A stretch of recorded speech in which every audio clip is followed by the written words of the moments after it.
El tema es la educación en el periodo virreinal. Les presento a la doctora María de Lourdes Aguilar. Cursó la carrera de profesor en Lengua y Literatura Española y Mexicana en el país. Realizó estudios de doctorado en la Facultad de Filología de la Universidad Complutense de Madrid. Se graduó con la tesis Lírica Novohispana en el siglo XVI, Eugenio de Salazar y Alarcón, obteniendo nota cum laude. Realizó distintos cursos superiores de filología en la Universidad Hispalense de Sevilla y en la Universidad de Málaga. Ha publicado en distintas revistas de estudios hispánicos en México y España.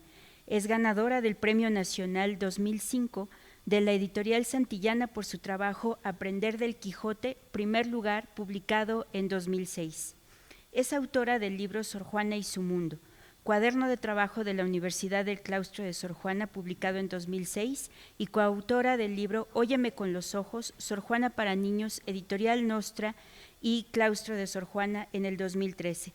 Actualmente es autora de varios libros de texto y guías didácticas de lengua materna, español, de Ediciones Larousse.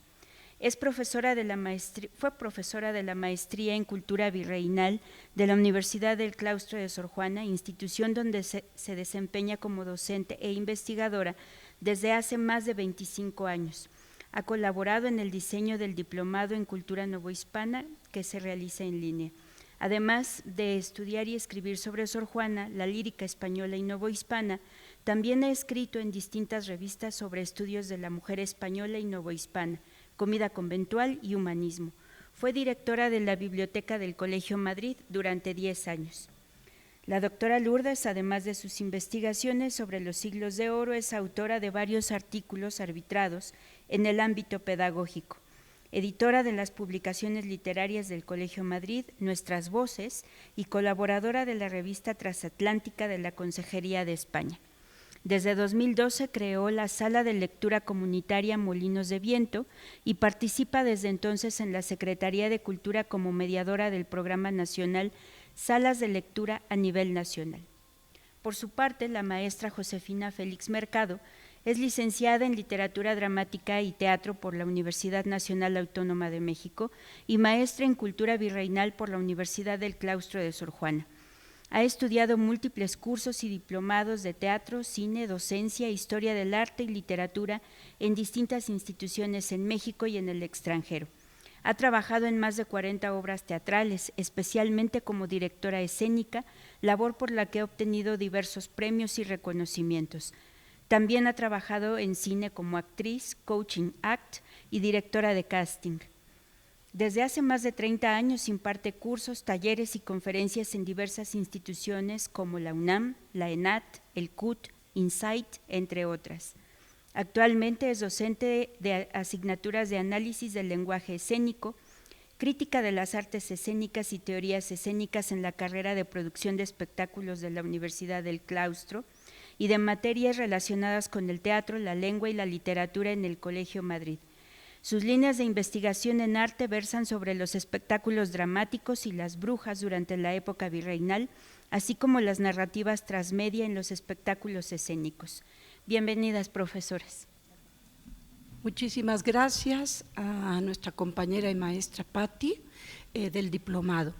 Es un gusto para nosotras, la maestra Josefina y para mí misma, estar en el aula magna esta mañana para compartir un poco de lo mucho que fue la educación novohispana, ¿sí? Cuando hablamos de educación, bueno, pues en cualquier país nos remite al tipo de nación que es. Hoy día, pues la educación en México, en el siglo XXI, nos gustaría decir que estamos en niveles altos y no es así.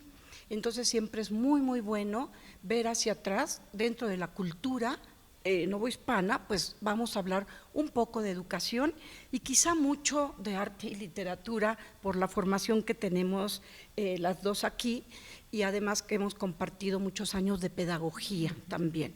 Entonces creo que es interesante regresar siempre a la universidad con este análisis que nos da el propio claustro. Entonces, bueno, pues vamos a empezar si les parece, ¿sí? Cuando hablamos del siglo XVI aquí en la Nueva España, pues tenemos que hablar por fuerza del sustrato lingüístico y cultural. No podemos pasar por alto la cultura o las culturas indígenas e irnos directo a la educación. Esto no se puede porque el contacto lingüístico, el contacto de pueblos, de todo, nos dará las famosas castas americanas, que si bien hoy políticamente es incorrecto hablar de razas, castas y todo esto, lo cierto es que el mestizaje al que pertenecemos incluso las y los que estamos aquí, pues es producto de esa colonización. Hay términos que se evitan, como es el de la conquista, el conquistador, en fin. Sin embargo, se trata de entrar a cómo fue ese primer contacto entre las culturas indígenas y, por supuesto, las culturas europeas. ¿Y qué fue lo que, digamos, eclosionó como aquello que llamamos educación formal e informal? Como sabemos, aquí llegaron los peninsulares, los españoles, pero ojo, no llegaron directo. Ellos venían del Caribe y algunos venían de las Islas Canarias, propiamente de Tenerife. Esto es muy importante porque nuestro vocabulario y el léxico del español no es un español puro el que entra aquí, ¿sí? Un profesor mío, don Manuel Alvar, nos decía que aquí entró la forma canaria, o sea, el español que se habla en México propiamente, o la forma andaluza. Y esto es interesante porque en aquel momento la norma culta era Toledo. En Toledo había estado la corte imperial de Felipe II. Entonces se cree que aquí había llegado el español culto y no, afortunadamente no. Ya llegó un español muy florido que se va a nutrir con el náhuatl principalmente. Recordemos que el náhuatl es una lengua de sustrato, fue lengua imperial. Por lo tanto, tanto el léxico como las gramáticas en español y náhuatl se van a nutrir, pero muy pronto. Ya a los 15 años de la conquista, ya tenemos nosotros las primeras cuadernas vías o primeros manuales de catequismo, ¿sí? Esto es importante porque también se piensa que nada más los indígenas aprendieron español, así no es posible. Esto fue una enseñanza bicultural, de ida y vuelta. Ningún conquistador llega pidiendo permiso, entonces aquí la conquista fue cruenta, fue fuerte y hay todo lo que don Miguel León Portilla nos enseñó en la visión de los vencidos, ¿sí? Sin embargo, también hubo una aindinización, o sea, los españoles también tomaron mucho de la vida, del lenguaje, por supuesto, alimentación y costumbres. Entonces, una perspectiva para ver el mestizaje y la educación actualmente es un proceso dialéctico de ida y vuelta, en el que seguramente salieron los vencedores mucho mejor que los vencidos. Pero bueno, esto para efectos de educación veremos qué fue lo que dio. Sí, la alfabetización pues era básica, el castellano o el español, como le queramos llamar, propiamente ahora se le llama español y se reconoce como el español americano, el español de América. La RAE por ahí tiene un término muy raro, por si lo llegan a ver en el diccionario, que es el español panhispánico. La diferencia es que el español panhispánico se habla en cualquier parte del mundo. Se podría hablar incluso en la región alemana, donde hay una comunidad muy fuerte de hispanohablantes.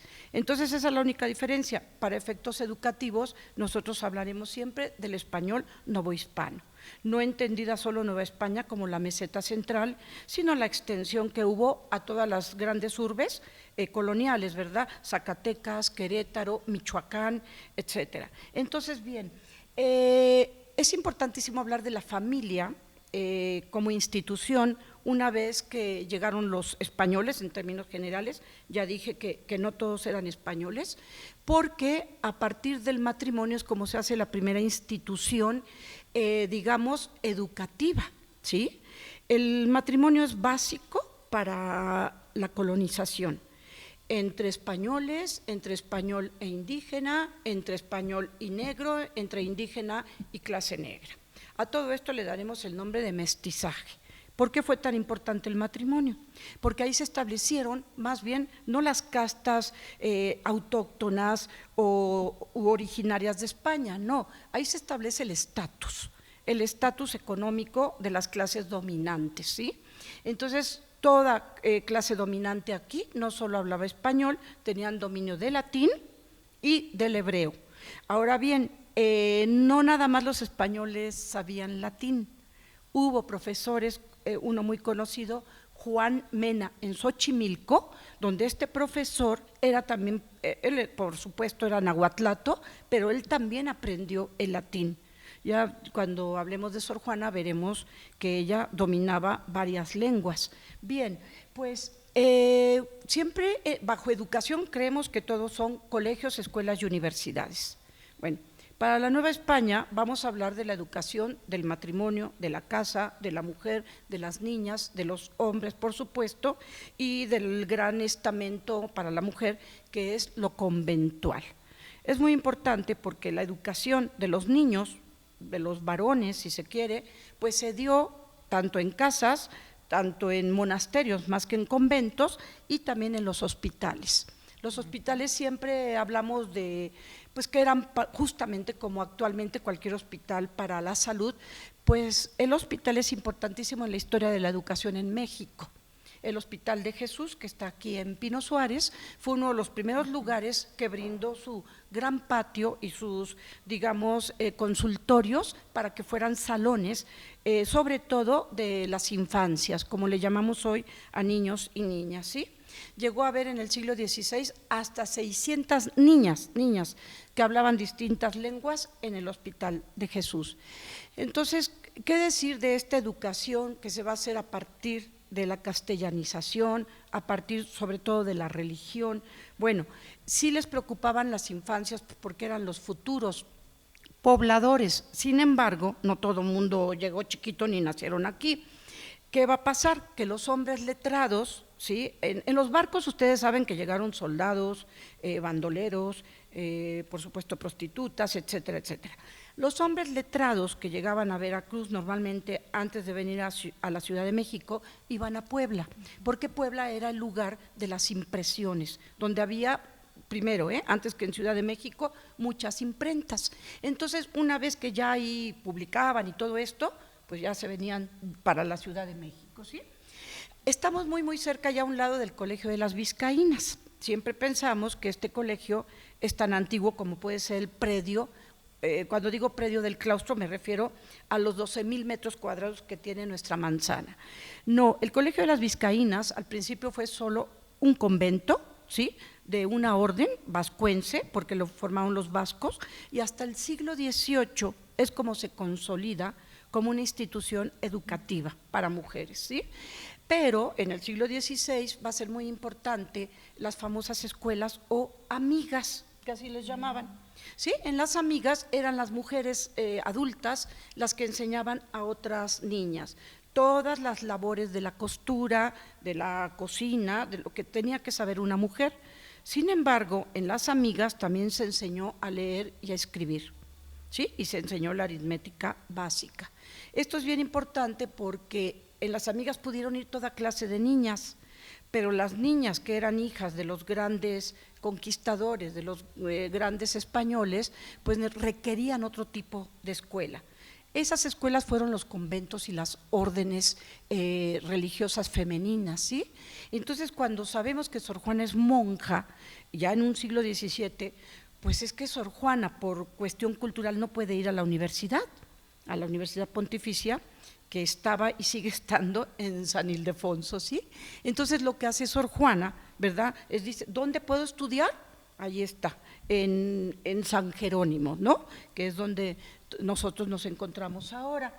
Bueno, la historia de la mujer es muy larga, pero sí quisiera solo mencionar que aparte del trabajo doméstico de la mujer, obviamente había otros oficios, me refiero a oficios de la mujer, no del hombre, ¿sí? Hubo oficios compartidos, como es el de la cerería, que son las velas, porque no había luz. Entonces les iba muy bien económicamente a los que hacían parafinas. Entonces ese oficio es de hombres y de mujeres. Los textiles, que ahora nosotros siempre lo tenemos como algo muy femenino, los textiles aprendieron primero los hombres y después las mujeres. Entonces también es una actividad muy bonita del matrimonio y muchas veces se va haciendo dentro de las casas y no como talleres, y no necesariamente eran como ahora lo conocemos como cuestiones de artesanía y todo esto, era una necesidad. Uno de los primeros oficios fueron los sastres, obvio, se tenían que vestir, ¿no? Y con las telas que había aquí. ¿Llegaban telas en barcos? Sí, pero no todas llegaban en buen estado. Entonces, bueno, siempre hablo yo mucho de los barcos en el diplomado en cultura virreinal, porque todo nos llegó por agua, todo nos llegó ahí, la cultura, la contracultura, lo bueno, lo malo, los alimentos, ¿verdad? Mucho no llegó porque se moría en ese traslado de 2 meses, ¿sí? Entonces había mujeres que sí podían dar a luz en los barcos, había mujeres que ya no lo lograban llegar. Para quien les interese, existen las cartas de Indias, ¿verdad?, escritas solo por mujeres, las publicó el alemán español Enrique Ote en el Fondo de Cultura Económica y se llaman Cartas de Indias escritas por mujeres. Y es muy interesante porque las escribieron en el barco, ¿sí? Algunas llegaron, algunas no, y ahí viene un gran dilema. ¿Las mujeres escribían? Bueno, las que tuvieron oportunidad de ir a escuelas, amigas, conventos pequeñas, tanto en España como aquí, ¿verdad?, claro que aprendieron a leer y a escribir. Las que no lo pudieron lograr y el nivel de alfabetización no lo permitía, recurrían a los hombres. A eso le llamamos filtro de la escritura. Pero los hombres, que podría ser el padre, el hermano, el sobrino, siempre un hombre, no necesariamente escribía lo que la mujer le dictaba.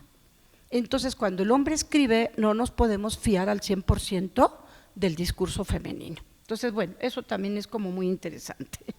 Bueno, educación masculina y femenina, vámonos directo a lo que fue el gran humanismo en la Nueva España. Si ustedes pueden ver, ahí hay 4 varones, no hay ninguna mujer. Si fuéramos justos, debería estar ahí también Teresa de Ávila, Santa Teresa de Jesús, y un montón, además, de monjas que quedaron por ahí escondidas, ¿sí? Sin embargo, está, por supuesto, Tomás Moro, Erasmo de Róterdam, Juan Luis Vives y después el médico Guarte de San Juan. No me detengo en ellos, pero sin ellos no estaría el gran pensamiento humanístico que llegó en el siglo XVI, ¿sí? ¿Y cuál era ese pensamiento? Se tenía que formar al hombre en la moral del buen cristiano. Erasmo tiene el Enquiridión para eso, y se tenía que formar a la mujer como la mejor cristiana del mundo. Juan Luis Vives escribió La instrucción de la mujer cristiana, son 12 libros y empieza desde los 0 años a los 2 años, ¿sí? Después, digamos en literatura, tenemos a Fray Luis de León con La buena casada, y siglo XVI también. Pues todo eso, ¿cómo no iba a llegar aquí, verdad? Era el pensamiento teológico, humanístico, universitario, escolástico, en fin. Y no es que sea malo, sin embargo, ha pasado demasiado tiempo de Erasmo, y que no me escuchen las feministas, pero ahí va lo que dice Erasmo sobre el matrimonio. Lo que he dicho de la amistad puede aplicarse con mucha mayor razón al matrimonio, puesto que este no es más que la unión de 2 seres por toda la vida. Oh, dioses inmortales, cuántos divorcios y aún cosas peores que el divorcio se verían a cada paso si mis satélites, la adulación, la chanza, la afabilidad, el engaño y el disimulo no viniesen, como de costumbre, a robustecer y conservar el vínculo conyugal. Ah, qué pocos matrimonios habría si el novio, obrando como prudente, averiguase a qué juegos había jugado antes de casarse la delicada doncellita que parece tan recatada, etcétera, etcétera. La verdad es que cuando uno lee a Erasmo, pues sí, te puedes sonreír y todo, pero dices, bueno, estaba difícil en esa época ser hombre y mujer. Siempre decimos mujer, ¿no? Pero yo siempre me pongo en el papel del padre de familia, aquellos que tenían 5 hijas, ¿no? Qué duro instruirlas, casarlas, la dote, no todas entraban al convento, no todas vivían, algunas se morían, en fin. Entonces, sí, para estudiar la educación hay que verlo desde el matrimonio, desde la familia, institución que llegó aquí, eso sí, para quedarse, y ver que existían estos conceptos como el de Erasmo. En el elogio de la locura, él habla mucho de la estulticia, o sea, la estupidez humana. Y Erasmo, siendo un gran humanista, tiene un gran tache en la historia, porque dice que la mujer por naturaleza es estulta. ¿Esto qué quiere decir? Que es tonta y estúpida. Ajá. Entonces imagínense si podemos oír eso de Erasmo, y Erasmo tiene muchísimas cosas buenas, uno dice, bueno, pues es el pensamiento que llegó para quedarse aquí en la educación. Ese es Códice Florentino, y estamos viendo una imagen interesante porque es hombre instruyendo a hombre. ¿sí? Esta cuestión está muy problematizada para los estudios de la Nueva España, de la cuestión sexual. Por ejemplo, las niñas solo pueden ser educadas por mujeres, de preferencia que hayan sido de buena reputación. ¿Y cuál era la buena reputación? Haber sido casada, pero si la mujer ya es viuda, ya no es buena reputación, porque las viudas pues conocieron la carne, conocieron el demonio, y váyase a saber qué tipo de mujer casada fue. Entonces las viudas no eran muy recomendables para las pequeñitas. Por eso los beaterios, ir con las monjas mayores, y eso no quiere decir que ahí estuviera lo mejor de la educación. Igualmente los hombres, es interesante el tema del, no lo vamos a tocar aquí, del homosexualismo, tanto el indígena, el precolombino como el que llegó, porque también hay muchas denuncias por parte de los cronistas de abusos que se hacía a los pequeños, a los niños varones, ¿sí? En estas escuelas, ahí no hubo amigas, los niños estudiaban mucho como con especies de maestros, el maestro de pintura, el maestro de música, etcétera, ¿no? Y los que habían llegado letrados de España, pues muy bien, eran los profesores de aquí, de la Universidad de México. Entonces, bueno, esta educación más cargada a lo varonil, vamos a encontrar a la gran figura del barroco, que es Sor Juana Inés de la Cruz. ¿Qué pasa con Sor Juana? Pues ya es toda una criolla que desde pequeña tuvo acceso a los libros. En Panoayán, la hacienda que podemos visitar está muy cerca de Cuautla, en las montañas, y se puede ir, ahí está pues la casa museo, ¿no?, de Sor Juana, donde estuvo la biblioteca del abuelo, que siempre les gusta decir que había ¿cuántos libros? 3,000, 4,000, 5,000, ¿no? Y Sor Juana les llamaba amigos a sus libros. Entonces Sor Juana nos va a dar justo la tradición de la mujer cristiana, la mujer católica, pero ojo, también la tradición masculina, porque solo los hombres estudiaban. Entonces es un crisol importantísimo. Ella tiene todo lo que puede tener una mujer cristiana, pero también todo lo que debe tener el caballero cristiano, que es la sabiduría y, ojo, las armas. ¿Cuáles fueron las armas de la musa? Pues la escritura. Nunca tuvo, bueno, sí tuvo mucho miedo, cómo no, pero nunca se quedó callada. En la carta tenagórica, en la respuesta a Sor Filotea, y hay un poema bellísimo que estudiamos en el diplomado dentro de lo que es la literatura, que es Primero Sueño, porque en Primero Sueño se va a sintetizar lo que fue el trivium y el quadrivium, esto es las artes liberales, las llamaba Juan Luis Vives ciencias, ¿verdad? Y también propiamente la aritmética, geometría y demás. Sor Juana es el ejemplo máximo del conocimiento, sí es cierto, junto con su gran colega Carlos de Sigüenza y Góngora, de la Compañía de Jesús. Entonces, cuando vemos que ya en el siglo XVII hay estos sabios, genios, y que no importa el sexo, porque pues Sor Juana es mujer y el otro es hombre, pues entonces suponemos que el conocimiento de la colonización ha llegado a su máximo. No tenemos que esperar al siglo XVIII ni al tercer siglo de conquista, ¿sí? Tenemos ahí un humanismo neoclásico, siglo ya XVIII, que va a ser toda la tradición, en este caso, tanto de reforma como contrarreforma en España, pero llega ya también las ideas de Europa, ya más amplias, Italia, Francia, Alemania. Entonces, ese tercer siglo de colonia siempre es visto diferente del Renacimiento y el Barroco. Entonces tenemos una primera puesta en escena para la educación, siglo XVI, hombres, mujeres, niños, niñas, monjas, monjes, ¿verdad? Un siglo XVII donde se da el máximo en la educación porque ya se ha castellanizado, ¿sí? Ya el náhuatl, por supuesto que sigue a nivel léxico, nosotros hablamos un montón de palabras de origen náhuatl, de origen árabe, ¿verdad? Y de origen judío, que fue la tradición lingüística aquí. Y en el siglo XVIII, que se está hablando de ilustración en Europa, pues aquí también va a haber una educación de tipo neoclásica. La Universidad de México ya está muy asentada y ahí están los grandes profesores. Para quien le interese saber cómo era ese México, muy pues lleno de sabiduría, en fin, ya una ciudad colonial muy grande por su traza y su colorido, pues tenemos La grandeza mexicana de Bernardo de Balbuena, que es un poema precioso, donde nos habla de todo, caballos, los tabiques, la gente, el mercado, en fin, ¿no? Entonces podemos ver cómo hablar de educación en la Nueva España nos lleva sí a lo didáctico, sí a las enseñanzas, pero lo más importante a las tradiciones y costumbres, porque eso es lo que siempre va a regir en un sistema educativo. La maestra José, ahora que nos hable sobre el teatro, veremos que el gran espectáculo era completamente didáctico, ¿sí? Y por mi parte es todo, vamos a escuchar la belleza del teatro novohispano. Muchas gracias, maestra Lourdes. Sí, gracias por este panorama sobre la educación, pero bueno, una de las herramientas más importantes que se utilizaron en la Nueva España precisamente para inculcar los conocimientos que venían de la madre patria, pues fue el teatro.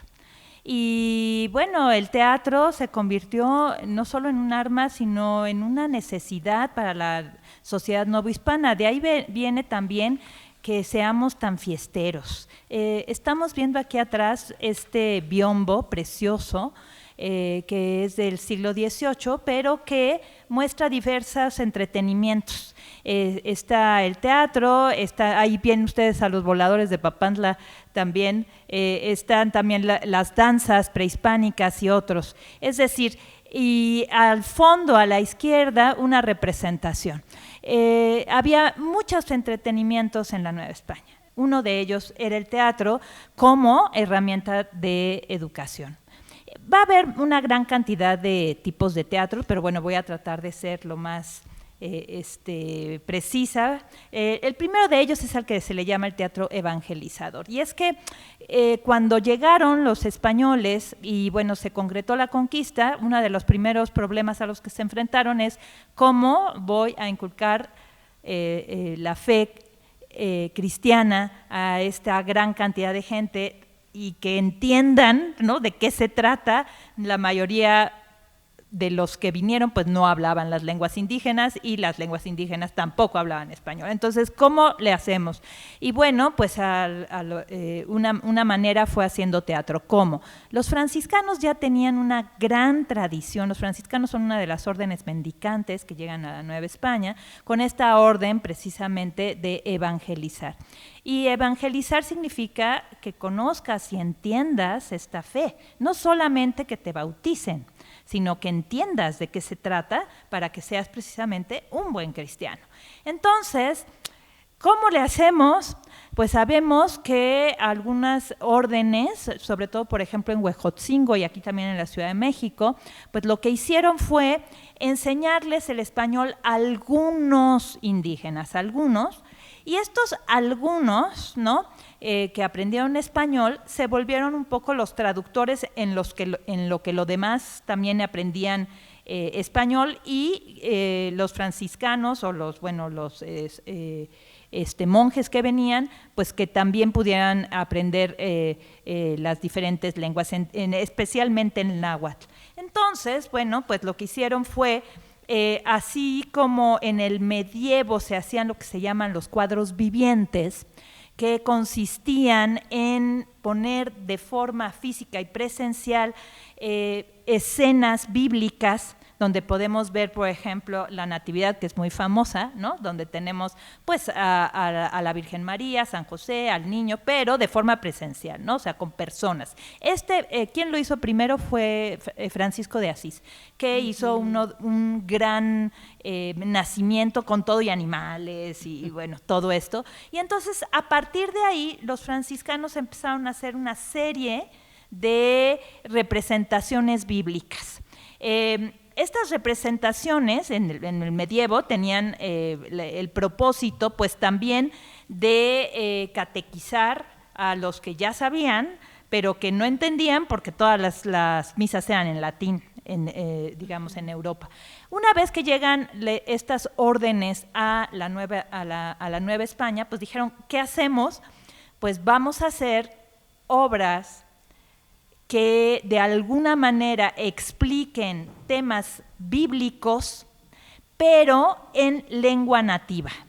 Entonces, estos indígenas que habían aprendido español traducen obras que adaptan los franciscanos y las van a hacer en lengua indígena, sobre todo en náhuatl. Y entonces, así es como aparece la Pasión de Cristo y aparece la Natividad y aparecen una gran cantidad de obras, ¿no? Estas puestas eran multitudinarias y una de las cosas interesantes es que los encomenderos tenían la obligación de mandar a los indígenas a la iglesia, digamos, precisamente con los frailes, para que fueran parte de estas obras, ¿no? Y entonces, bueno, como no querían estar en las haciendas porque eran muy maltratados, pues mejor se iban a hacer las obras. Hay algunos registros, José García Garcidueñas en su libro El Teatro Novohispano del siglo XVI nos dice que hubo una puesta que era el Génesis, que es muy famosa, no solo él, hay registros de esta puesta en escena que fue precisamente en Tlalmanalco, donde, aquí miren, aquí fue, ¿no? O sea, que te estamos viendo ahí una capilla abierta, que generalmente allí es donde se hacían las obras, y que se llenó de más de 300 indígenas vestidos todos, imagínense eso, vestidos todos de diversas especies, y bueno, pues como eran expertos en la plumaria, ¿no? En las plumas, pusieron unos vestuarios increíbles de toda su fauna, de toda su flora, para explicar el Génesis. Siempre se hacían estas representaciones pues en los atrios de las iglesias, porque ahí es donde contenían al mundo indígena, y de alguna manera pues ayudó a que una gran cantidad de indígenas pudiera entender el sentido de las historias bíblicas. De ese tipo de teatro nos vienen las pastorelas. De ese tipo de teatro nos viene la Pasión de Cristo, que vemos todos los años aquí en la Ciudad de México y en todas las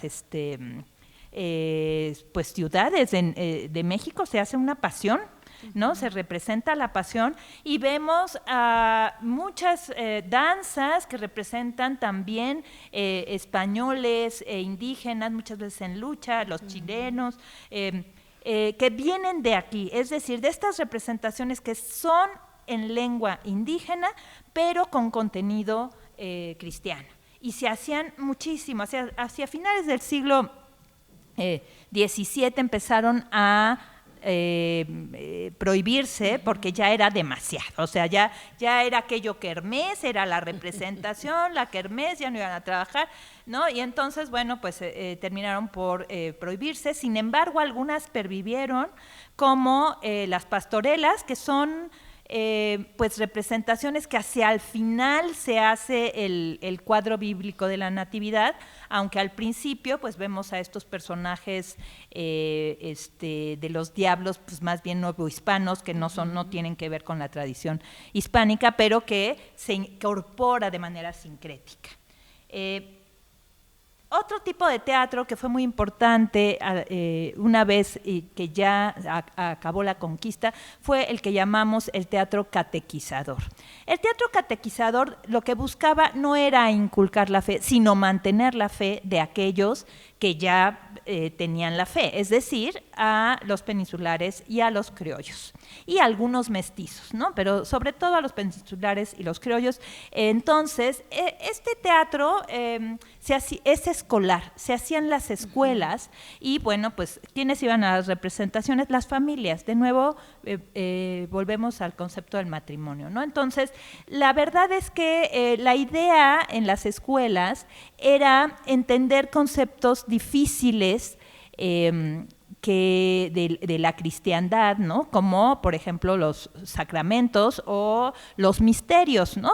O los milagros, ¿no? Los misterios, que también son importantes. Estos los hacían los alumnos del Colegio de San Pedro y San Pablo, y encontramos muchísimos, ¿no? Por ejemplo, hay varias crónicas, por ejemplo, de esta que se llama El desposorio espiritual entre el pastor Pedro y la iglesia mexicana, ¿no? Donde vamos a ver de manera metafórica cómo digamos, la iglesia mexicana, que está personificada como una indígena, bueno, pues se casa con el pastor Pedro, que por supuesto es un español, ¿no? Bueno, y este tipo de representaciones fueron muy comunes para estas clases sociales, porque además tenían que ir los papás, tenían que ir los hermanos, ¿no? Entonces, no solo se educaba a los alumnos, sino también a las familias a mantener la fe y a tratar de entender estas cosas, ¿no? Sin embargo, también en estos lugares, en estos colegios, de repente llegaban libros que no eran necesariamente religiosos. Entre ellos, pues déjenme decirles que llegó a México el Quijote. ¿Y por qué estoy hablando del Quijote, hablando del teatro escolar?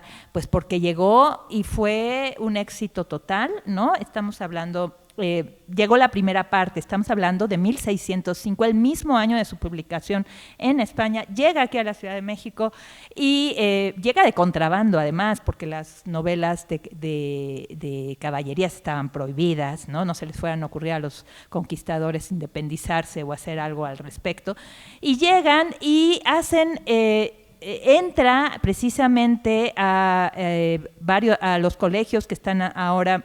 bueno, que estaban ahí en Santo Domingo, y se hace una gran carnaval vistiendo los alumnos, los personajes del Quijote, y hacen un gran carnaval bailando y cantando por las calles, precisamente terminando en el Zócalo, ¿no? Bueno, lo que ahora es el Zócalo. Exactamente, del Tacuba al Zócalo, vestidos precisamente de los personajes del Quijote. Imagínense, esto debe haber sido verdaderamente increíble, ¿no?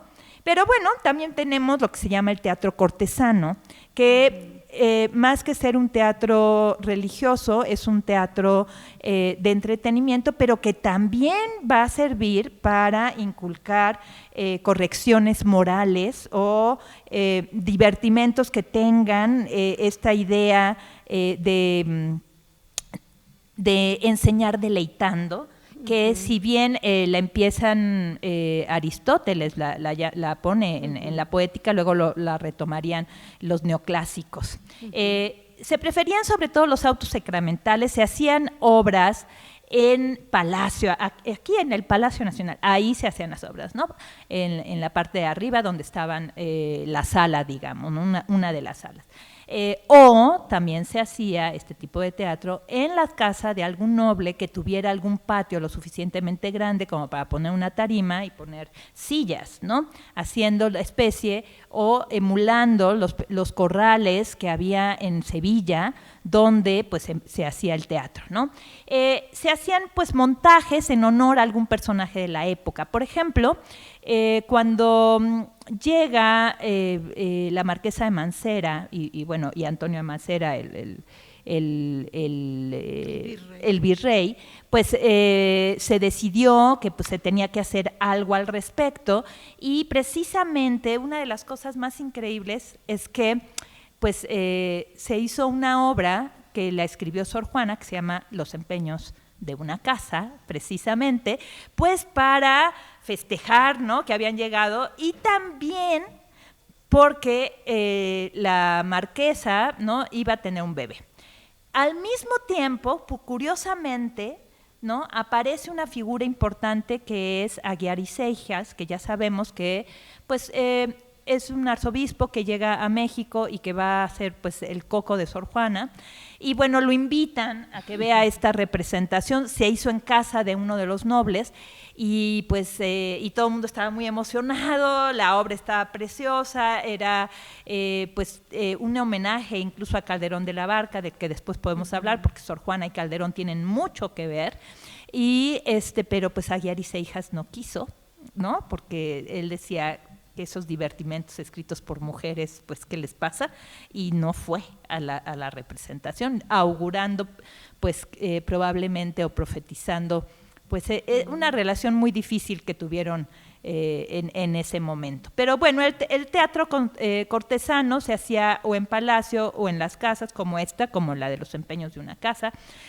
A veces se traían compañías extranjeras, o sea, sobre todo españolas, o y había algunas compañías criollas y mestizas, las menos, pero sí había, y estas, como no podían entrar de manera específica en Palacio todavía, o había pocos lugares para representar, pues fueron las compañías que terminaron trabajando en los primeros corrales que existieron en la Ciudad de México. ¿Qué era un corral? Bueno, miren, aquí, para quien piense que Los empeños de una casa, que es una obra escrita en el siglo XVII por Sor Juana, no tiene vigencia, pues la semana pasada se estrenó en el Palacio de Bellas Artes, con 4 funciones, y bueno, sigue viva, ahí sigue, ¿no? ¿Por qué seguimos poniendo a Sor Juana? Porque es muy divertida, es muy inteligente y dice cosas verdaderamente ingeniosas. Para quien le guste el tema del teatro, bueno, el teatro de Sor Juana es un temazo, ¿no? Que uno podría yo seguir aquí mucho tiempo hablando de ella, pero bueno, no se puede.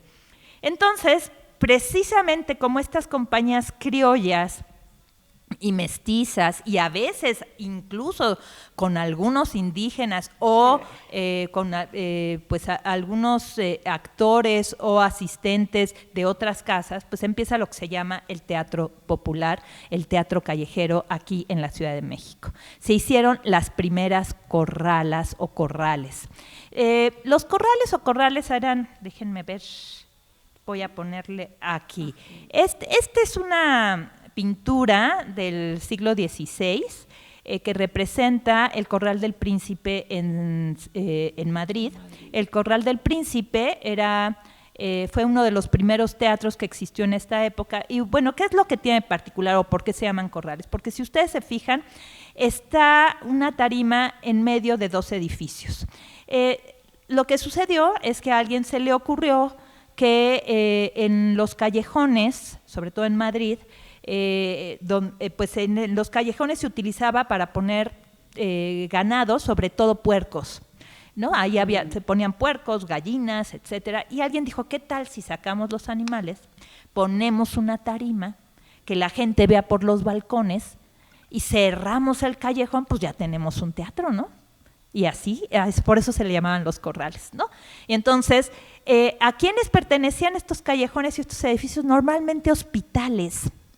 Y entonces los hospitales tenían, digamos, de ahí sacaban recursos para los enfermos, ¿no? Y por otro lado, pues era un lugar donde asistían todas las clases sociales, porque las clases altas, pues rentaban los balcones, ¿no? O las ventanas, y pues los de abajo, del lado derecho, ustedes ven ahí como un pedacito que está como techadito, a eso se le llama la cazuela, donde entraban solo las mujeres, y todos los demás que iban parados, ¿no? Era el lugar de los mosqueteros o de los que no tenían dinero, etcétera, pues son los que están en medio, ¿no? Bueno, a semejanza de esto, pues también hubo en la Nueva España varios corrales, espérenme tantito. Estos corrales empezaron siendo de madera, muy chiquititos, y el primerito que hubo, ¿no? Fue precisamente en el Hospital de Jesús, que está hablando la maestra Lourdes. Se tiene algunos registros, fue el primero, y es increíble, ¿no? Porque estas primeras compañías pues empezaron a actuar ahí, y ahí empezó, digamos, la vida teatral callejera en México. Este tipo de obras, pues, ¿cómo eran? Pues eran muy parecidas a las que se hacían en el Siglo de Oro en España, pero, bueno, digamos, aquí en la Nueva España, basados en las ideas de Lope en el arte nuevo de hacer comedias, y también en las estructuras de Pedro Calderón de la Barca, ¿no? Eran compañías criollas y mestizas, y una de las cosas interesantes es que estas compañías ponían obras de todo tipo, incluso aquellas que eran cortesanas. Es decir, ya para el siglo XVIII se volvió a montar a Sor Juana, por ejemplo, ¿no? Ya había muerto, pero bueno, pues ahí estaban sus obras. También se montó a Lope de Vega, y algunos novohispanos muy importantes como Juan Ruiz de Alarcón, que incluso aquí en México se hacen las alarconianas en Taxco por su nombre, ¿no? Por él, por el teatro que hizo, que es otro de los grandes. Pero bueno, también llegaron extranjeros como Molière, que tuvo ya en el siglo XVIII, tuvo mucha influencia y fuerza, ¿no? Las estructuras de las representaciones pues eran muy largas, era todo una fiesta ir al teatro. ¿Por qué? Pues porque empezaban temprano, ¿no? Por ahí de las 5 de la tarde, y vamos a terminar ya con el sol así, en verano pues hasta las 8 si se puede, ¿no? Si no a las 7, pero bueno, empezaban con musiquita o una loa o a veces un cómico, venía la primera jornada o el primer acto de la obra, luego había un intermedio donde generalmente había entremeses o pasos, una segunda jornada, otra vez un entremés, un baile y finalmente la tercera jornada. O sea, los actos, que se les llamaban jornadas, ¿no? Estaban mezclados generalmente con estos espectáculos pequeños que incluían danza, canto, recitación, y generalmente terminaban con bailes y cantos, y la gente se incluía en esos bailes y cantos. Entonces, pues tú ibas al teatro, ibas a chismear, ibas a ver al de junto, también a ver a los ricos, eso también es importante, también ibas a ver a los ricos, pero también terminabas bailando, se permitía tomar, entonces también tomaban y también terminaban muchas veces en trifulca. No solo aquí en la Nueva España, en España también a cada rato prohibían precisamente por esto, ¿no?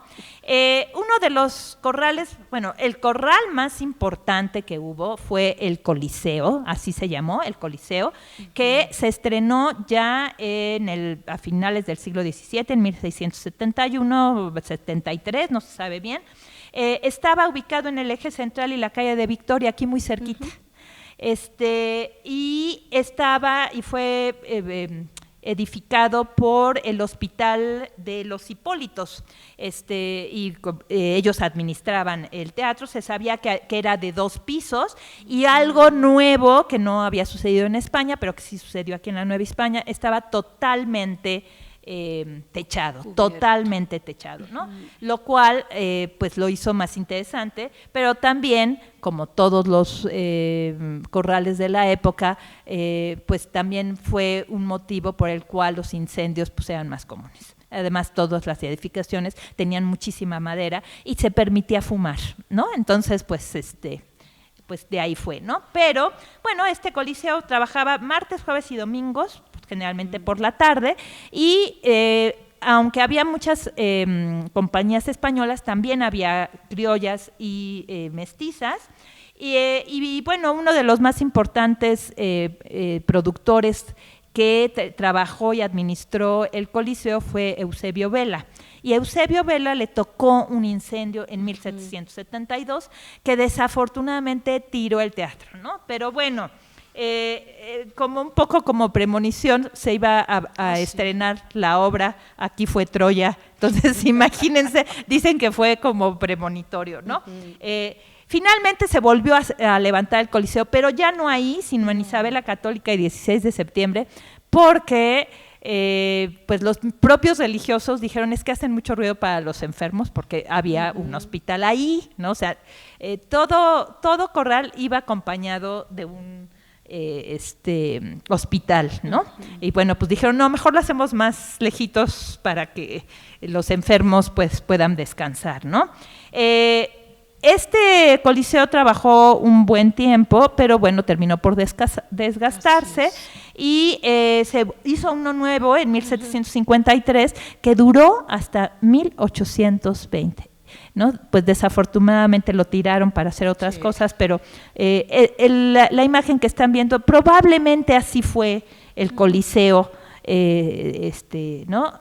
Este es un corral. Está en Almagro, España, es una reconstrucción. Probablemente así fue nuestro Coliseo también, solo que techado, ¿no? Y a partir de que se techó, también en otras partes del mundo empezaron a techarse también los teatros. Sabemos que es la misma época, por ejemplo, de The Globe en Inglaterra, que tampoco estaba techado en su totalidad, solo una parte, ¿no?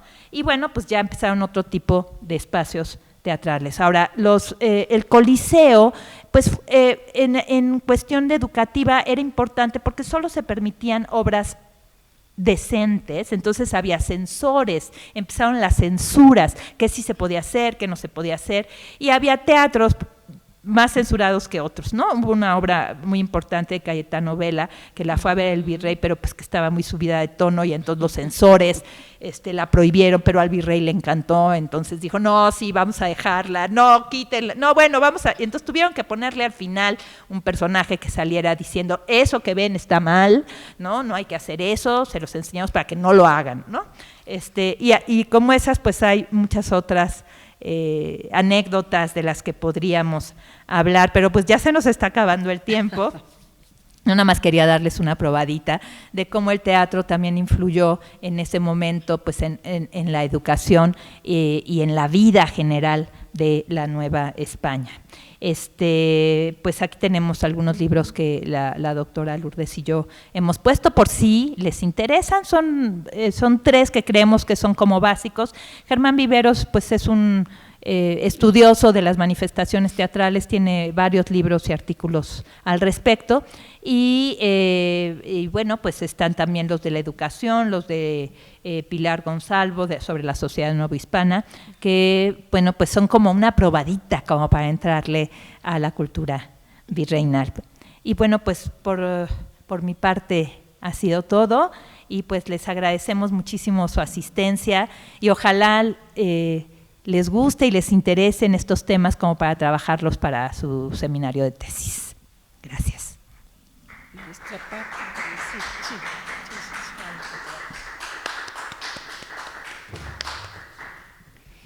Gracias, profesoras. Quisiera entonces abrir una sesión para que ustedes puedan exponer sus dudas, alguna pregunta que haya resultado de las exposiciones. Maestra, por favor. Muchas gracias, maestra. Primero, disculpar que estuve durante toda la exposición, pero preguntarles a ambas, bueno, sabemos que en la época virreinal la educación se impartía a ciertas clases sociales, desde luego en los conventos o desde los conventos. Había representaciones en los conventos, representaciones teatrales también, decía, había censura, pero también había una cierta libertad.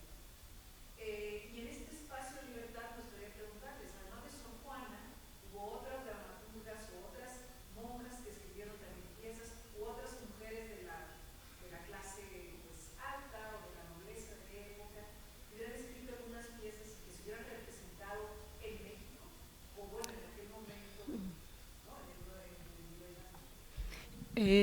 Gracias, maestra Tere. Sí hubo, por supuesto, otras mujeres dentro del clero, ¿verdad? Monjas que escribieron, pero no era, digamos, un teatro como el de Sor Juana. Vamos a hablar de piezas religiosas. Todo lo que mencionó la maestra Josefina acerca de la Pasión de Cristo, lo que ocurría en Corpus Christi, la Semana Santa y todo esto, muchas veces llevaba atrás el guión dramático, igualmente los cuadros vivientes, que por cierto todavía se hacen en España, ¿sí? En Tenerife, en las Islas Canarias, ahí las pastorelas, todavía me tocó ver con bueyes y con todo, esto que pertenece a muchísimos siglos, ¿no? Aquí lo interesante es que las monjas no es que sean anónimas, ¿sí? Pero hay que pensar que no se publicaba obra femenina. Entonces todo se quedaba, incluso me lo imagino manuscrito amanuense, en mamotretos de cada convento, ¿no? Las Jerónimas fueron de las más prestigiosas para esto, no solo Sor Juana. Cuando Sor Juana en sus últimos años, y antes de que llegara la peste que se llevó a las Jerónimas, ella misma anota, ¿sí? Las que han fallecido previamente, ¿verdad? Solo le faltó poner su propia muerte, pero en los 2 años que antecedieron a la muerte de Sor Juana, en el libro de fe ella anota quiénes de las que han muerto habían dejado escritos del convento. Ahora, no todo es obra de teatro, no todo es poesía, pensemos mucho en la vida cotidiana, ¿no? Entonces las monjas, por supuesto que leían y escribían. La propia Sor Juana fue contralora de este predio, de este lugar, entonces ellas eran las que llevaban las finanzas. Es muy interesante cómo Pilar Gonzalo y Josefina Muriel nos cuentan que, por ejemplo, en los predios y en los lugares religiosos no entraban hombres albañiles, entonces eran las propias monjas las que podían ser las albañiles del lugar, no entraban plomeros para la plomería de esa época. Y si entraba algún varón por cuestiones médicas, porque se nos estaba muriendo una monja, las campanas tenían su lenguaje especial para que las novicias, las monjas, corrieran a esconderse. ¿Sí? Entonces es bien interesante cómo la figura de las monjas es vital, o sea, sin ellas no se hubiera dado la educación en la Nueva España, porque se dedicaron, hablábamos ya hace un momento del matrimonio como estatus básico, familiar, colonial y todo esto, pero a ellas sí se consagró no solo la educación religiosa, sino la educación femenina. Entonces, tanto monjas jóvenes como monjas muy mayores tenían eso, tenían a las infancias, las adolescentes y demás. Que si se hizo bien o no se hizo bien, sí depende mucho de las órdenes que llegaron aquí, ¿sí? Y en este caso, por ejemplo, en la orden de San Agustín, que era la orden de Sor Juana, aquí entraron sobre todo, vamos a decir, niñas, chicas y adolescentes que ya traían cierto bagaje cultural, ¿sí? Entonces también eso hay que decirlo, las clases sociales se representan dentro de los conventos. Entonces no contamos con la literatura que nos gustaría para decir, en España tienen mucho más, de otras monjas, siglo XVI, XVII, que escribieron, pero no se publicaban, ¿sí? Se quedaron en digamos, manuscritos. Entonces, si de por sí, como nos dijo la maestra José, la literatura estaba prohibida, las novelas, bueno, era lo peor que se podía leer, ¿no? Entonces, si algo estaba escrito por una monja, tenía que ser religioso. He ahí el gran problema de Sor Juana, que Sor Juana quería escribir sobre cosas que no tuvieran que ver con la religión, ¿no? Sor Juana para mí es una pionera de la enseñanza laica. Y Primero Sueños, un poema completamente laico. Entonces, si ya eso es el barroco y el XVII, queremos pensar que hubo muchas mujeres en el siglo XVI que vinieron empujando esta educación, que hasta el XVII la vamos a conocer como instrucción pública, ¿sí? Ahí es donde todavía no existe la Secretaría, por supuesto, pero ahí empieza la instrucción pública de la Nueva España. ¿Sí? Yo quería comentar que en algún momento estuve trabajando y sigo trabajando el tema de las brujas y me encontré en el Archivo General de la Nación un documento que habla de una acusación que le hizo un marido a su esposa por escribir y representar en casa. Seguramente no le gustó al marido y fue finalmente no le pasó nada a la mujer, pero llegó a la Inquisición. No sabemos qué escribió, no sabemos cómo lo representó, pero estuvo ahí. Es decir, no se le condenó por bruja ni nada, ¿no? Pero me acuerdo mucho del documento precisamente.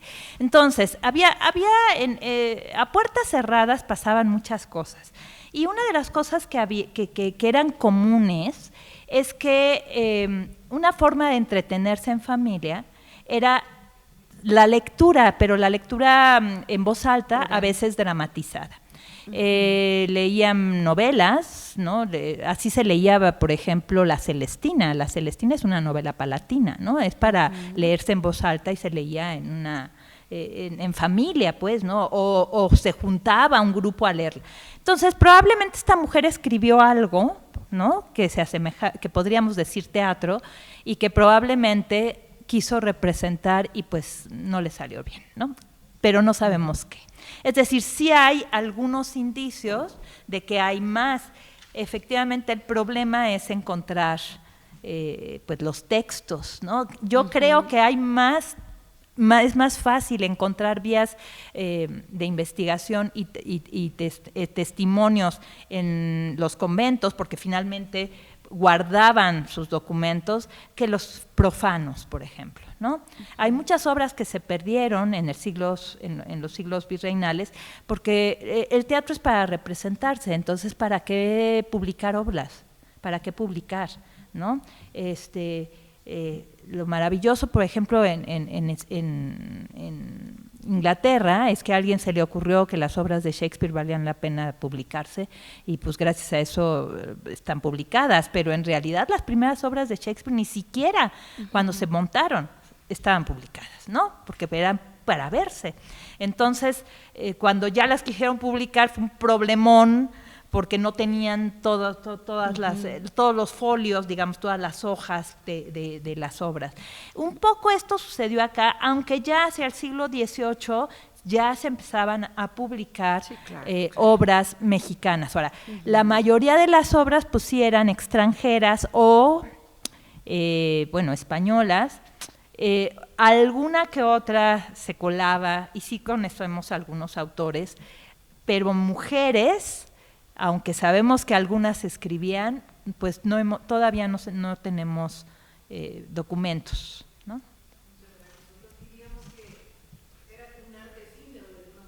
Sí. Sí.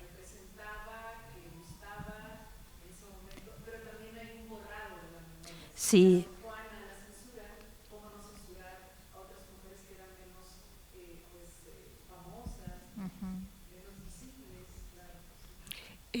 Ahí hay una cosa interesante, y aquí en el Archivo General de la Nación, donde hay vestigios es en lo que se gastaban en las representaciones teatrales. En España sí se ha estudiado a Lope y a Calderón, ¿sí? Y aunque dice ahí tantos tablones, tanto esto para poner el sol, los arneses y demás, el teatro de Calderón era de lo mejor, ¿no? Por cada carro que tenía que poner, pues lo que interesaba era cuánto habían gastado, el presupuesto, pero también se sabe cuál era, digamos, el oficio de las mujeres dentro de una compañía teatral.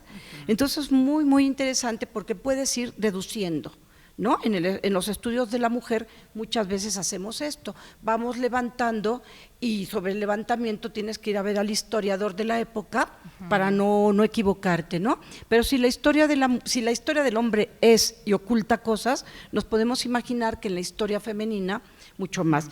En la escritura mencioné una cosita que no hay que olvidar, había mujeres que sí escribían y muy bien, pero por el miedo recurrían a algún familiar para que él fuera el que firmara. Este es el filtro de la escritura femenina, bastante estudiado, y ocurrió un caso en España famosísimo. Olivia Sabuco, hija de un gran médico en el siglo XVI, escribió el libro de la naturaleza, un manual precioso, precioso, pero lo firmó su padre, el doctor Miguel Sabuco. Y ya después fueron como 2 siglos después que se tuvo que ver quién era la verdadera autora. Y eso nos va a ocurrir muchísimo. Vuelvo a mencionar las cartas de Indias escritas por mujeres, ¿sí? Del historiador, de Enrique Otto, y ojo, esas cartas sí son fidedignas, pero son cartas y qué bueno, de tradiciones y costumbres. ¿Cuánto les costó salir de Sevilla?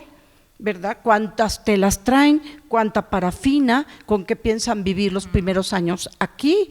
Y esa parte es la que se debe estudiar justamente, ¿no? Ahora, la maestra Josefina tocó un tema importantísimo en educación, que es el de la tradición oral, y vuelvo a lo femenino. Las niñas eran educadas por abuelas, por madres, entonces esto nos pertenece a una tradición más antigua, mucho más medieval, ¿sí? Donde existían las consejas, también llamadas patrañas, todas estas historias. Bueno, y ahí tú podrías hablar muchísimo de la brujería, ¿no? Donde se reunían las mujeres en la cocina a contar historias, a contar, y eso es bellísimo. Ahí va a estar el principio de nuestro romancero, por ejemplo. También contaban cosas que se habían dramatizado en otro pueblo. Eso no lo conservamos, ¿verdad? Es lo efímero, que muy bien dicho. Entonces la mujer siempre ha estado en esa parte efímera y bueno, se reconstruye pero con demasiados datos, y nos encantaría haber visto la puesta en escena del Divino Narciso de Sor Juana. No se sabe que se haya representado, en cambio los empeños de una casa, podemos ir a donde está la giganta de José Luis Cuevas, es Santa Inés, el templo de Santa Inés, a una cuadra de catedral. ahí veneran a San Pafnucio, ¿sí? Bueno, esa iglesia siglo XVI y ese patio, ahí se representó por primera vez los empeños de una casa. ¿Quién dirigió? Sor Juana. Así es. Pero es lo único fidedigno. El Divino Narciso no se representó aquí ni en Coliseo ni nada. Ahora bien, ni modo, Sor Juana estaba escribiendo para que se representara en España. ¿Sí? ¿Cuál es el modelo cultural que rige? España. El pobre de Juan Ruiz, ¿cuántas veces viajó allá para lo mismo, no? Entonces sí, empezábamos esta charla diciendo que la educación nunca hay que perder de vista los dos grandes continentes lingüísticos y etnográficos, ¿no? La naturaleza americana fue bellísima y avasalladora. Tenían que hablar aquí de las calabazas, de todo lo que había alrededor, de las hierbas, lo que se comía, dando nombre según el modelo de Castilla. Y te decían, la leche es como la de Castilla, los girasoles de aquí son mucho más grandes como los de Andalucía. Entonces recurren al símil, ¿sí? Entonces es una educación del mestizaje completamente, tanto formal como informal. Y es un tema en el que yo creo que los estudiantes de la Universidad del Claustro de Sor Juana pueden indagar, porque además con las tecnologías que existen ahora, podemos entrar a otras universidades y bibliotecas, sobre todo norteamericanas, claro, como lo hizo Marta Lilia Tenorio, la gran investigadora del Colegio de México, pero en su época no lo hizo por internet, se tuvo que ir a estancias, ¿verdad?, a Houston, también estuvo en Oxford, y gracias a eso conocemos los villancicos de Sor Juana, ¿sí?, que es otro para hablar en otra ocasión, porque los villancicos no son teatro, pero tampoco son poesía, y ahí se funde la música de Sor Juana. También Josefina Muriel, antes de morir, dejó un gran libro de la música en la Nueva España con el maestro Ye Díaz, que fue nuestro director de coro, y ahí podemos analizar cuál era la educación musical, pero para la población, ¿sí? Porque siempre pensamos, estudiaban música nada más en los conservatorios, no. Muchísima gente que ni siquiera era gran creyente, entraban a las iglesias. ¿Para qué? Para tener el concierto en vivo, clásico, musical. Entonces eso es maravilloso, se educaba a la sociedad, a las familias, a las y los integrantes de esa nueva sociedad, del nuevo mundo. Quizá a veces tendríamos que regresar un poquito, ¿sí?, a ver cómo los gobiernos pudieron, y eso que no hablaban el mismo idioma. Esa es una educación bicultural, ¿sí? Y nosotros pertenecemos a esa educación del mestizaje. Entonces es una maravilla que en el claustro se puedan estudiar estos elementos. ¿Sí? Por mi parte es todo. Sí. Yo quería comentar que hay investigadoras. Maya Ramos es una gran investigadora mexicana que tiene un libro que se llama De actrices y compañías de teatro en la Nueva España. Y pues no habla de dramaturgas, pero sí de las actrices. Claro. Y no solo de las actrices, también había una gran cantidad de puestos, ¿no? Las que lavaban, las que hacían los vestuarios, las que, ¿no? Y entonces ella va tejiendo la vida de las mujeres en las compañías teatrales de la Nueva España, ¿no? La verdad es que vale mucho la pena leerla. Ella, junto con otros, en el CITRO, en el Centro de Investigaciones Teatrales, pues están reconstruyendo espacios oscuros como qué hacían las mujeres, ¿no? Porque se supone que no deberían de hacer nada. De hecho, eran, por ejemplo, un tema que siempre será importante, pues era cuánto le pagaban a las actrices. Y por supuesto a las actrices les pagaban mucho menos, pero además no les pagaban a ellas, sino al marido o al hermano o al papá. Entonces, pues la mujer pues tenía que ahí vérselas con el marido o con quien fuera, pues para poder tener acceso a su propio dinero, ¿no? Y eso pues también nos habla de cómo eran cómo había mecanismos de control para que las mujeres no fueran independientes, ¿no? Aunque pudieran serlos. Solamente en algunos oficios, pues sí recibían en la imprenta Las Viudas, y también eran costureras, y también había las lavanderas. Sí, las lavanderas, ¿no? O sea, ellas sí podían recibir dinero, pero por ejemplo las actrices no. Entonces se sabe que a veces grandes actrices hacían negocios por debajo para que les dieran dinero, o sea, que le dieran una parte al hombre, pero pues también ellas otras partes o sea, ese tipo de cosas, ¿no? O luego iban los maridos muy enojados porque no les daban todo el dinero a ellos, etcétera, ¿no? Por dejarlas, ¿no? Y aún así, aunque hubo grandes actrices famosas, etcétera, en los siglos virreinales a las actrices sí se les consideraba, pues, personas no decentes, no necesariamente prostitutas, pero sino como muy cercanas, ¿no? O sea, demasiado livianas como para atreverse a esto. Y sin embargo, la sociedad novohispana es una sociedad de espacios escénicos muy grandes. Se hacían las entradas de los virreyes, donde se hacían estos túmulos imperiales, ¿no? Toda la arquitectura efímera, que además luego también estaba lleno además de cantos, de bailes, de recitaciones, de muchos espectáculos presenciales, ¿no? Y aún así, aunque les gustaba ver a las mujeres, pues también eran muy señaladas por hacerlo, ¿no?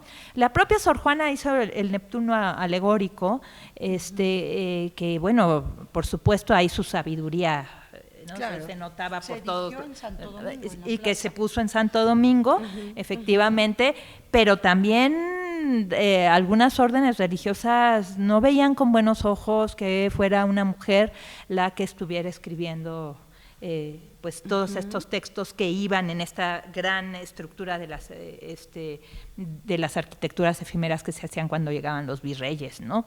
O cuando se murió Carlos V aquí en la Ciudad de México, sirvió un túmulo que es increíble porque es pues era una arquitectura efímera, una escenografía, digamos, donde hasta se puso el ataúd de Carlos V, ¿no? Y la gente fue y le dio la vuelta. Muchos y también días, estaba escrito, y también hubieron una gran cantidad de celebraciones. Yo no sé a qué horas trabajaba toda la sociedad novohispana, porque por lo menos los de hasta arriba se la pasaban en las fiestas, había muchísimas fiestas, ¿no? Pero todo con toda esta parnafernalia, ¿no? Hay incluso una pintura ya del siglo XVIII que muestra uno de estas arquitecturas que también tenían unos grandes, vamos a decir, telones pintados, ¿no? Así para tapar, como tapices, tapar parte de la catedral, ¿no? Porque iba a llegar también uno de los virreyes, ¿no? Entonces, bueno. Pero muchas veces, por ejemplo, para esos telones, aunque los firmaba digamos, el artista era el pintor que tenía el taller, pero en realidad, lo diseñaba, pero la mano era indígena, y muchas veces de mujeres. También lo sabemos, ¿no? Sí. No, podríamos hablar. Bueno, ¿alguien más tiene alguna pregunta? Bueno, yo quisiera comentar dos cosas rápido, muy breve. En principio es que, por un lado, me doy cuenta ahora, o me explico el porqué del nombre el nombre antiguo de Isabel la Católica como Coliseo Viejo. Claro. Entonces, seguramente allí hubo un coliseo o corral. Yo sabía que tenía que ver con algún tipo de diversión, pero no me explicaba exactamente a cuál. Entonces, bueno, aquí está ya. Y por otro lado, quería comentar que precisamente también en el Archivo General de la Nación hay un documento en el que se hace la cuenta de los gastos que se hicieron para la representación de una obra teatral que contrató, que pidió el conde de Revillagigedo, el entonces virrey, y ahí está lo que ustedes comentaban. Está por un lado los gastos en telas, terciopelo, sedas, los tapices. Algunos no los pudieron pagar, entonces los rentaron. Claro, Otros los claro. sacaron de casas particulares y los colocaron allí. prestaron. Está también la cuenta de la elaboración de 10,000 mariposas de seda y 10,000 qué cosa. banderitas de Ajá. papel Sí, para sí, sí, adornar. sí. 10,000. Pero este documento lo consulté yo porque allí también viene la cuenta de lo que se gastó en comida. En comida, por Entonces supuesto. hay un Ya me costo imagino. en cerveza, Ajá, en galletas sí, de sí. maíz, Sí. en galletas de canela y en agua azucarada.